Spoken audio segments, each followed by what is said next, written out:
Hey everybody, Jem Schofield with the C47 and another episode of Gearbox 2.0. In this episode, we're going to be taking a look at the production units of the Lumee from Spiffy Gear, so let's get started.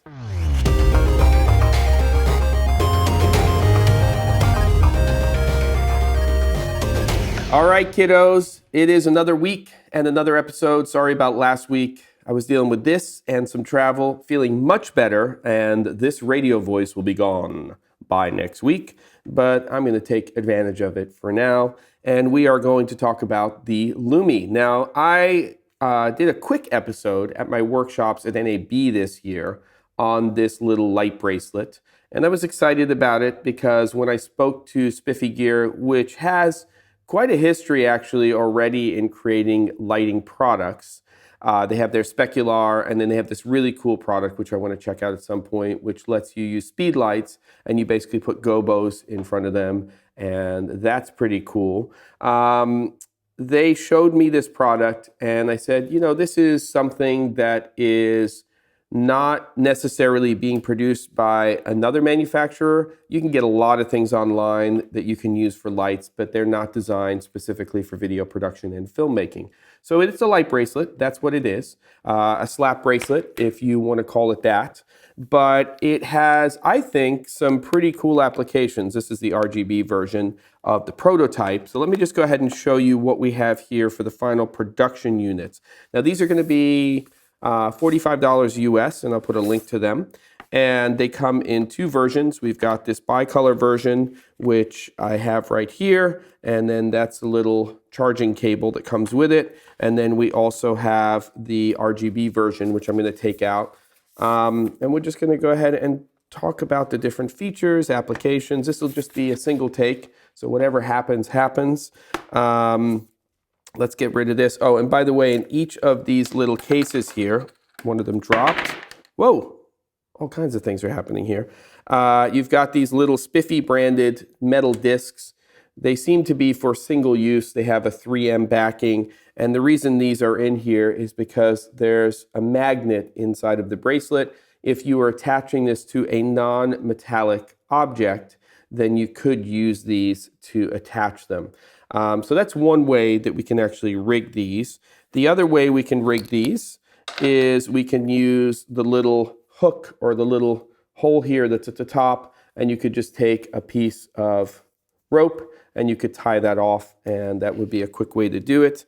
And for me, probably one of the most logical ways to set these up is to use command strips.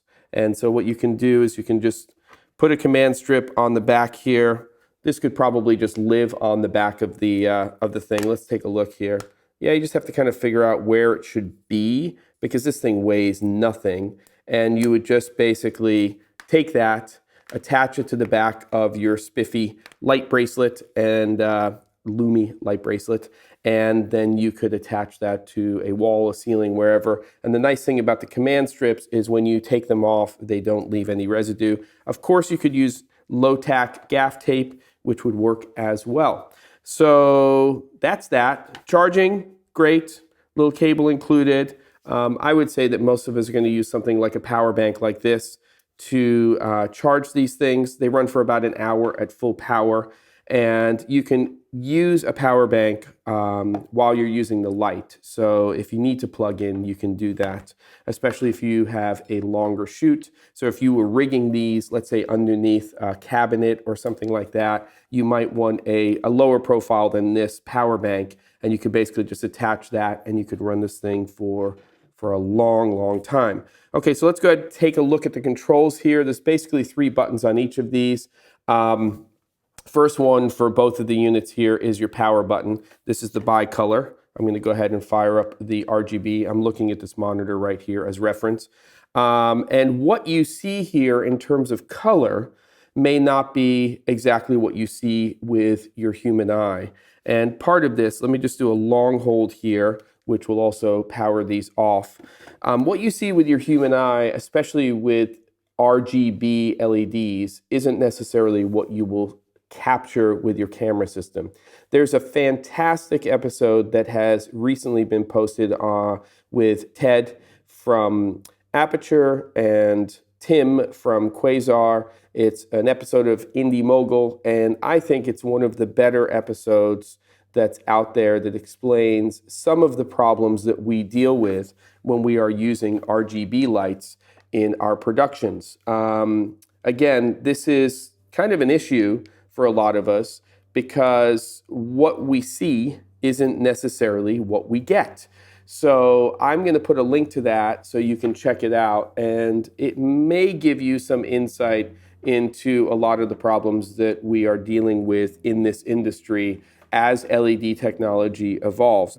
And I think over the next 2 to 3 years, there's going to be a lot of evolution here. It doesn't necessarily relate specifically to a little product like this, but I do want to bring it up in this episode because it is relevant. Okay, so you charge here. You've got the bracelet with the magnet here. You can attach here. There's just a lot of ways to rig this thing. And let's just go through each one of these and talk about how you use it, right? So we basically short press on the left button here is turning it on, and then it will cycle through the intensity of the light. So you can see how it does that. This second button here on the bicolor unit is actually adjusting the color temperature. So it goes from 2700 Kelvin to 6000 Kelvin, and you can do that. And then you can see here, we've got this button on the right. I'm pressing it, nothing's happening. Well, we do a long press here, and it starts to go into some effects modes. And then I press it again, and it's in a different effect mode. And you press it again, and it's in a different effect mode. So it just cycles through each of those. I apologize about the strobing there if you're sensitive to that. And I'll put a disclaimer, which will have already come up on the video if that's the case. So there you go. And then just one other little trick. I'm going to actually turn this off to show you this.